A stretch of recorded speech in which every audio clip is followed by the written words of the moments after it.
Bienvenue dans le monde des enfants de 5 ans. C'est un âge important. Salut, regarde, j'ai des chaussures de fille. C'est ici et maintenant que le futur se dessine. Ça ressemble rien du tout. Je suis là. On n'entend rien.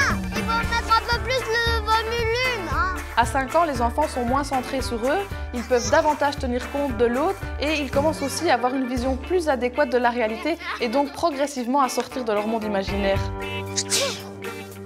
Venus de toute la Wallonie, 10 enfants vont rejoindre une école maternelle pas comme les autres, équipée de caméras Allô, allô. et de micros dans chaque recoin. Est-ce que toi tu m'entends dans le micro? Ces enfants seront observés par une équipe d'experts en développement. C'est vraiment intéressant de voir comment ils font en temps réel lorsqu'on les laisse un petit peu livrés à eux-mêmes pour voir quelles sont leurs réactions tout à fait spontanées. Nous aurons un accès sans précédent à leur univers On dirait que t'es amoureuse de nous.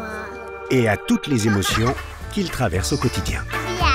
C'est tellement passionnant de découvrir leur vision du monde. On dit que la vérité sort de la bouche des enfants, ça me semble largement vrai. Nous observerons à la loupe la vie secrète de nos enfants. Je suis plus jamais ta copine. Découvrons le monde des enfants de 5 ans.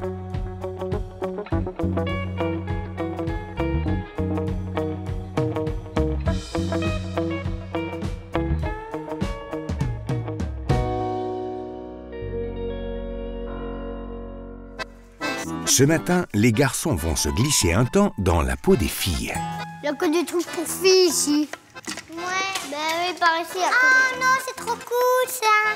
Mais non, ça c'est Barbie, mariage.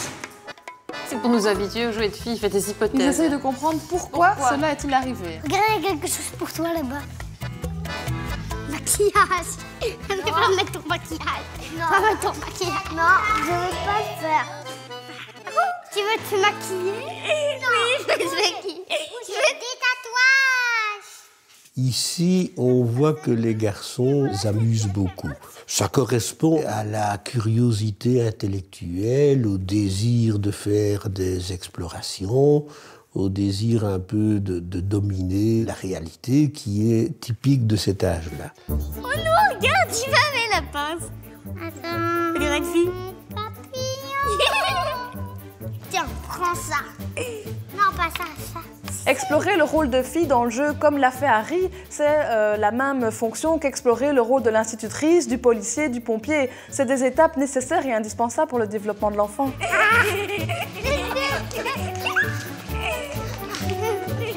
Donc le vernis est officiellement détourné de sa fonction première pour devenir une arme.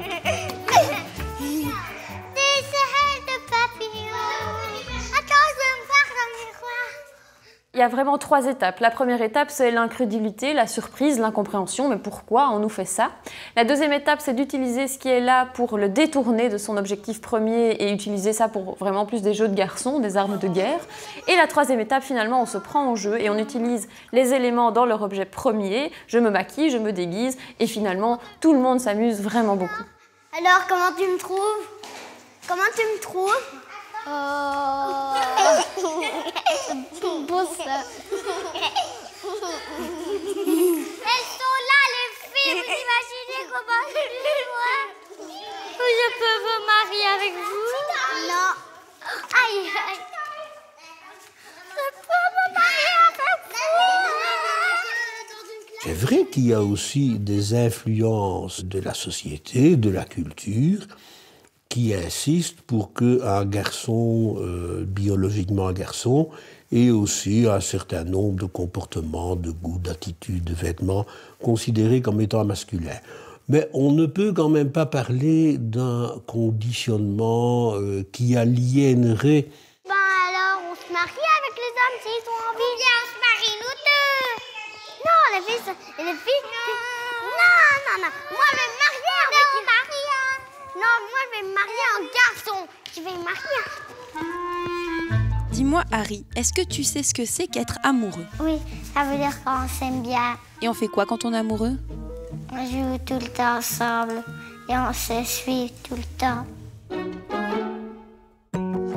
Retour en compagnie des filles au jardin où une drôle de découverte les attend.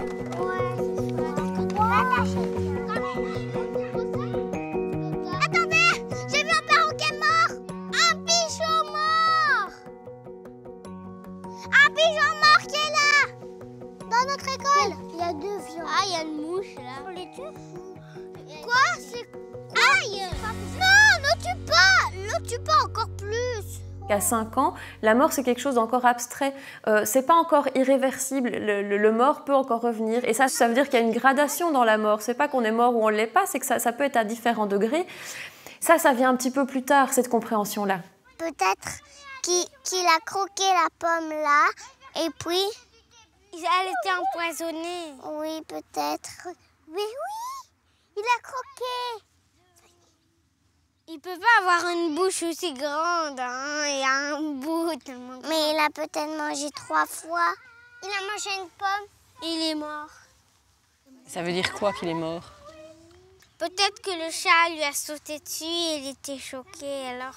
Peut-être pendant la nuit, il y a un voleur qui est venu et qui a lancé sur lui. Il a lancé quoi? Une flèche. Une flèche? Ils essaient de comprendre la mort. Alors, devant le mystère, tous les êtres humains, en bonne santé intellectuelle, ne sont pas soumis devant le mystère. Ils se posent la question du pourquoi. Je crois que c'est le chat. Je crois qu'il a vu des miettes de pain. Il voulait les grignoter. Et après, quand le chat l'a vu, en mangeant... Évidemment, certaines de ces hypothèses sont, pour nous adultes, plus objectives. D'autres vont penser à des fantaisies imaginaires. La pomme empoisonnée, ça fait quand même penser à Blanche-Neige.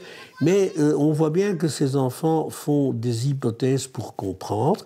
Et moi, je trouve ça merveilleux. C'est vraiment comme ça que l'intelligence progresse. Qu'est-ce qu'on fait quand on est mort? Eh ben, on va au ciel. On va au ciel? On l'emmène dans le cimetière et on l'enterre.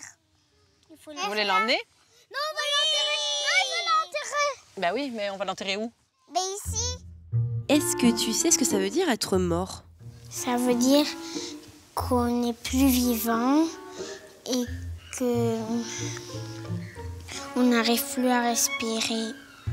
Qui a déjà été à un enterrement? Moi, j'ai déjà été où ma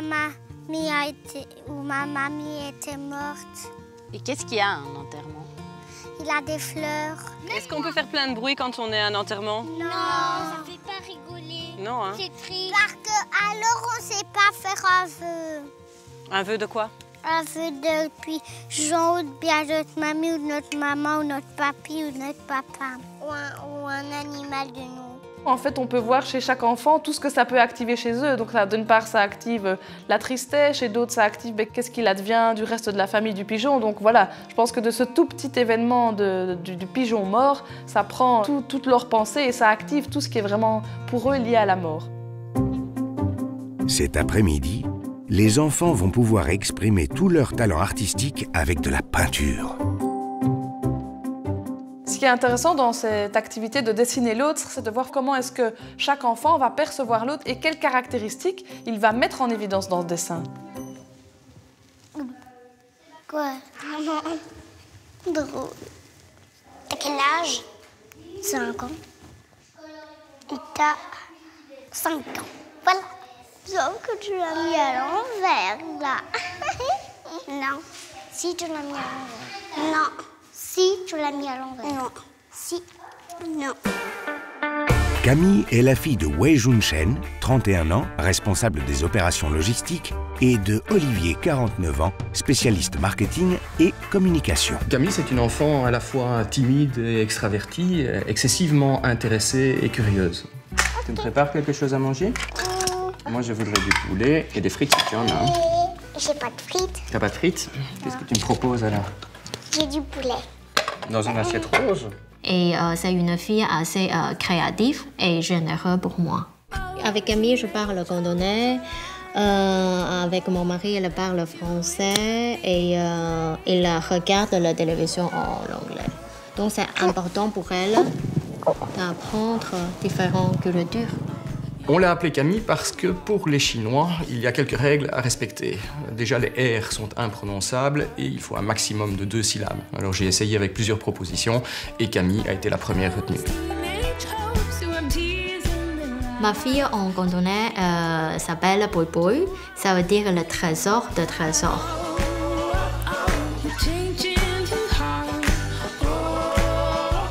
Un bisou et puis tu fais un bisou à maman. Et un gros bisou gros câlin. Camille, c'est le plus cher trésor pour moi. Du noir pour ta tête et pour ton cou aussi. Non, mais c'est que je t'ai fait une grosse tête. Parce que toi, tu m'as fait n'importe comment. Se faire dessiner par quelqu'un d'autre à cet âge-là nécessite de pouvoir imaginer que l'autre et accepter que l'autre ne pense pas exactement la même chose que soi à propos de sa propre apparence. C'est difficile parce qu'à cet âge-là, bien qu'on est en train de développer une certaine capacité d'empathie et de penser comme les autres, on est encore fort centré sur soi. Oui, c'est pas grave, j'ai une grosse tête. J'aime bien quand j'ai une grosse tête. Ils sont de quelle couleur, toi, tes yeux? Il y a un petit point blanc. Non. Si? Non. Dis-moi alors. Il n'y a pas de point blanc. Diego et l'autre, ils font n'importe quoi. C'est vrai? J'ai mélangé toutes les couleurs pour faire ta moustache. Donc, je vais le dire. Ben non. Allez, vas-y. Mais non. Il a du papier collant. Aïe. Ça colle avec l'eau.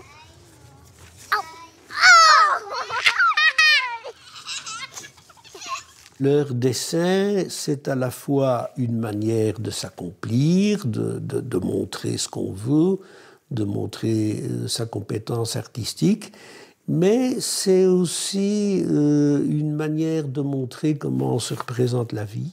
Les dessins sont un moyen d'expression où on est invité à laisser l'enfant aller à sa spontanéité.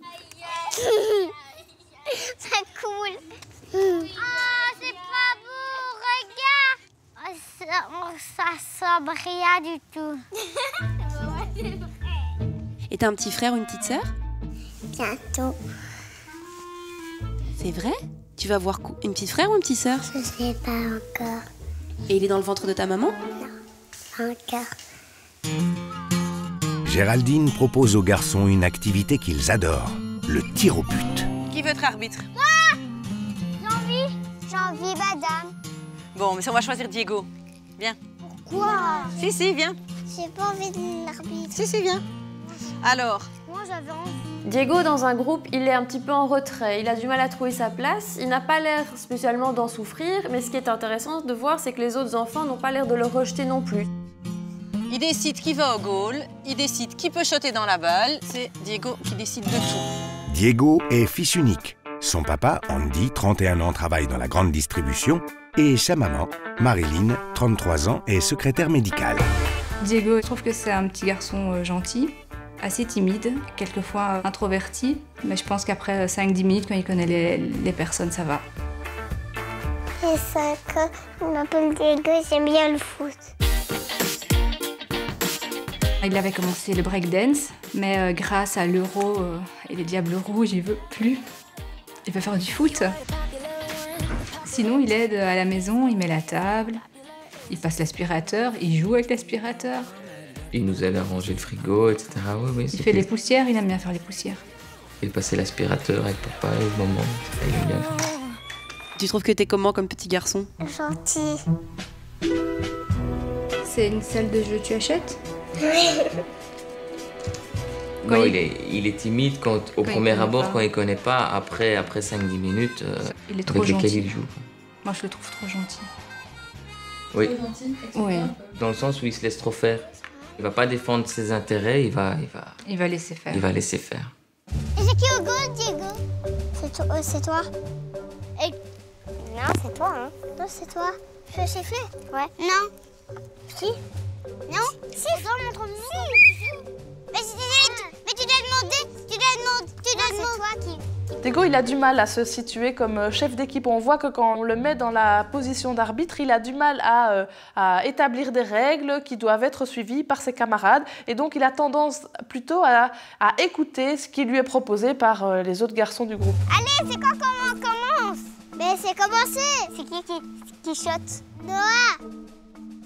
Mais dans le goal, là.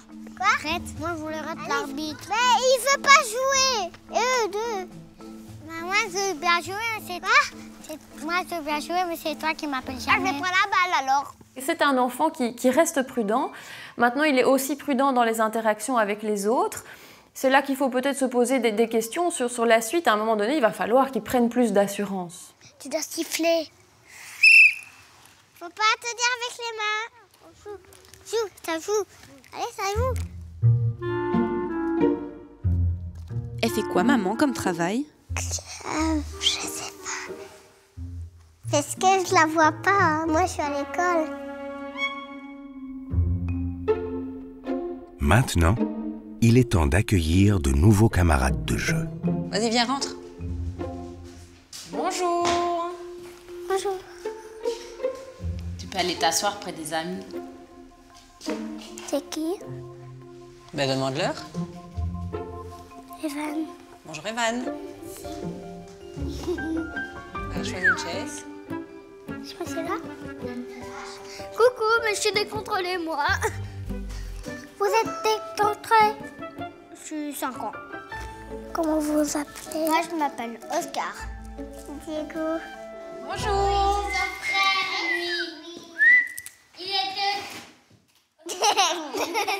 Demande-lui comment il s'appelle, Eve. Gabriel, le frère de Evan. Comment est-ce que tu sais qu'ils sont frères? Parce qu'ils se ressemblent. Evan et Gabriel se sont inventés un univers, se sont inventés une langue. Ils gardent quand même le contact avec le monde extérieur, mais ils ont besoin de temps en temps de se retrouver dans une bulle qui est tout à fait à eux. Evan et Gabriel vivent avec leur grand frère, Elohan, 6 ans, et leurs parents, Grégory, 35 ans, conducteur de train, et Marie, 35 ans, juriste dans l'étude d'huissier. Quand Evan et Gabriel sont nés, Elohan venait d'avoir 1 an, ce qui n'était pas vraiment prévu. On aurait bien voulu avoir 3 enfants sur environ 6 ans. Voilà, on est passé très rapidement d'une vie de couple à 2 à une vie vraiment sur les chapeaux de roue. Evan et Gabriel ont les yeux rouges parce qu'ils avaient un strabisme, ce qui est lié en fait, au fait qu'ils sont nés prématurément. Les yeux rouges vont disparaître progressivement, mais donc voilà, c'est pour expliquer le phénomène qui pourrait paraître un peu intriguant à certaines personnes. Evan et Gabriel, ils sont pas tout le temps pareils. Gabriel, il mange beaucoup de sucreries et Evan, non. Pour moi, Evan, c'est un garçon très calme, très posé. Il va beaucoup vers les autres, il a beaucoup d'amis. Gabriel, pour moi, est plus sensible, donc beaucoup plus renfermé. Il s'énerve plus facilement, il crie beaucoup plus fort. Il a peut-être plus de difficultés à créer des amitiés. Je vous signale que ça, c'est à moi. Oh, je vois un peu de rouge là. Quoi? Un peu de rouge dans ton œil là. Mais toi aussi, hein. Tout le monde a ça. Et là? Tout le monde. Ah ouais, c'est notre sang. Mais oui, c'est le sang de l'œil. Hein. Beaucoup d'enfants ont envie d'être gentils, bons, et ça fait partie de leur image sociale. Et donc, ils vont peut-être être plus délicats et accueillants qu'à d'autres âges de la vie.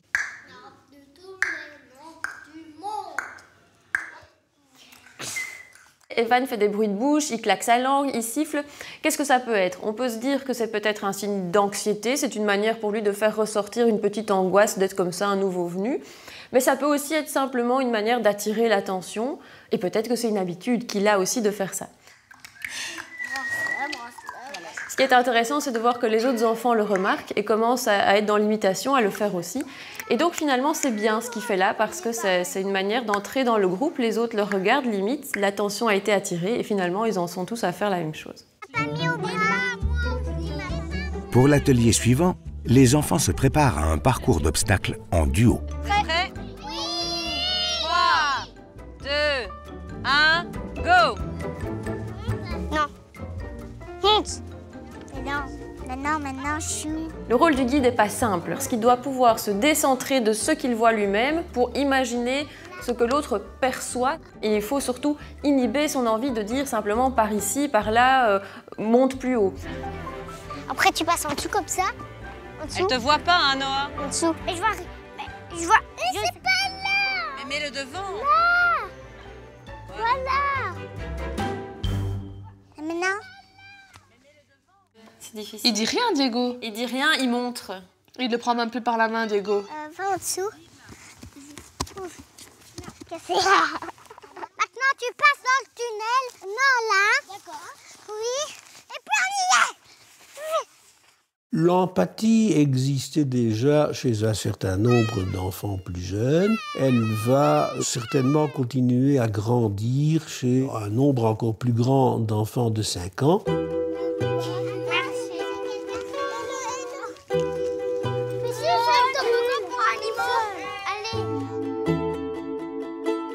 Et c'est bien l'empathie qui motive les attentions de certains petits camarades.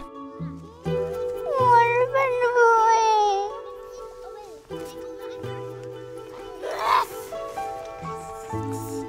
y a quelqu'un qui a perdu cette bouée. Tiens, j'ai une nouvelle bouée pour toi. Oh, regarde, c'est gentil. Coucou. T'as vu que j'avais bonne idée? Ça fait plaisir de voir que Diego interagit avec Clément parce qu'on a souvent vu Diego seul et là pour une fois c'est pas le cas et on voit vraiment qu'il a un sens de l'autre et qu'il essaye vraiment de faire plaisir à Clément. Ok. Hop, c'est pas ta bouée. Mais si. La bouée elle est là-bas, elle m'a donné une bouée. D'accord, t'as compris? Parce qu'elle est... Pour un enfant de 5 ans, c'est important d'avoir ce qu'il appelle des amis. C'est un signe de sa réussite, c'est la preuve qu'il vaut quelque chose et donc il y attache de l'importance.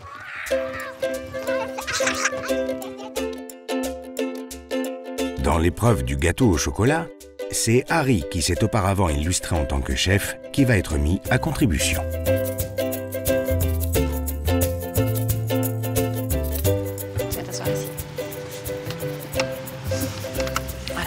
Bien attention. D'accord, le gâteau c'est pour plus tard, avec les copains. Tu le surveilles bien? D'accord? Je vais te chercher encore une autre petite chose à l'intérieur, toi tu surveilles le gâteau. Ok? Bon, tout de suite? Au revoir. Harry est le profil parfait pour garder ce gâteau. On a pu voir dans les différentes activités que Harry il a un sens de la justice et de l'autorité tout à fait présent et il a aussi l'intérêt pour l'autre. Donc il va se retrouver dans une position difficile qui est d'une part faire respecter l'autorité et d'autre part aussi ne pas nécessairement rentrer en conflit avec les camarades qui voudraient toucher le gâteau et aussi lui-même qui finalement reste un enfant de 5 ans qui a quand même très envie de toucher ce gâteau et de manger un petit bout.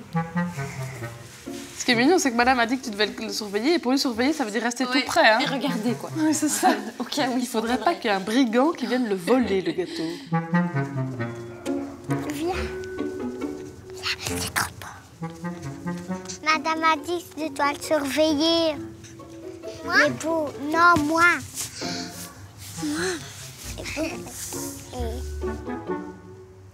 Je peux te sentir. C'est du chocolat.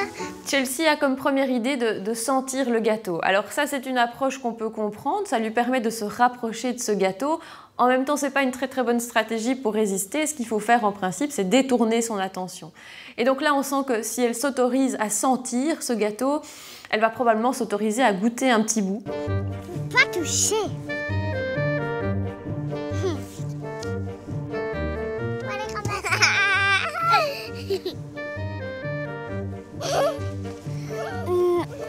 On peut pas toucher. On peut pas toucher. Oh, il a même... Oh, ça sent le chocolat. Madame. Ça sent le chocolat qui pue. À 5 ans, on est grand, on montre qu'on sait obéir, on est fier d'avoir été désigné comme un peu le relais de la maîtresse. Et donc, on s'arrange pour faire obéir les autres. Ça ne leur coûte pas tellement en effort. C'est trop bon les boules. On va faire de l'ombre avec les bras. Ouais, sinon le chocolat va fondre. Ah, mais non. Alors, moi, je mets le bras là, et il a des autres qui doivent mettre le bras. Ce qui est très mignon dans l'attitude d'Harry quand il garde ce gâteau, c'est qu'à un moment, il le protège, quoi. Il le protège carrément, physiquement, il met ses bras. Alors, l'excuse, c'est qu'il ne faut pas que le gâteau fonde parce qu'il y a trop de soleil. Mais on voit vraiment que c'est une protection physique du gâteau qu'il va faire. J'adore les gâteaux au chocolat, moi. On ne peut pas le manger maintenant. On ne peut pas le manger maintenant. Alors, Harry, est-ce que quelqu'un a touché au gâteau? Oui. Si. Elle a mangé autour. T'as mangé autour du gâteau? Ceux qui étaient sur le plastique. Bah quoi, j'ai mangé un tout. J'ai juste mangé là pour nettoyer un peu. Ah d'accord, donc toi aussi t'as touché au gâteau au chocolat. Clément, t'as touché au gâteau toi? Non, oh il y a des petites boules. T'es sûr? Oui. Alors les copains, j'ai une question pour vous. Est-ce que Harry a bien surveillé le gâteau? Est-ce que c'est un bon gardien de gâteau? Oui. Harry, l'air de rien, il est parvenu à se faire respecter de ses camarades. Hein. Je pense que c'est sur base de toutes les interactions qu'il a eues avant, où il a pu montrer son sens de la justice, son sens de l'autre, son écoute de l'autre, le fait qu'il peut respecter les règles aussi. Enfin, toutes ces choses-là ont fait qu'à ce moment-là, les enfants ont reconnu assez facilement que Harry était un très bon gardien de gâteau, car il a réussi à respecter la règle et qu'ils ont tous obéi finalement. Ça veut dire quoi, partager? Partager, ça veut dire que un partage et puis l'autre partage. Et tu partages, toi? Non, parce que personne me demande. Dans le prochain épisode, les enfants ont appris à se connaître et quelques fortes personnalités se révèlent. Pourquoi tu dis pas la fleur? Non, je suis plus d'accord de toi. Je suis plus jamais ta copine. On n'entend rien, mettez le volume. J'ai mis le volume, moi. Malgré les orages, les liens d'amitié et la complicité se renforcent. On dirait que t'es amoureuse et non. Non. Ils laisseront parler leur imagination à travers un spectacle de talent. Oh, il est fort, hein? Et passeront le fameux test de la boîte à bonbons. Allez, madame, les bonbons sont renversés par une terroriste de boîte à bonbons. Mais c'est pas moi.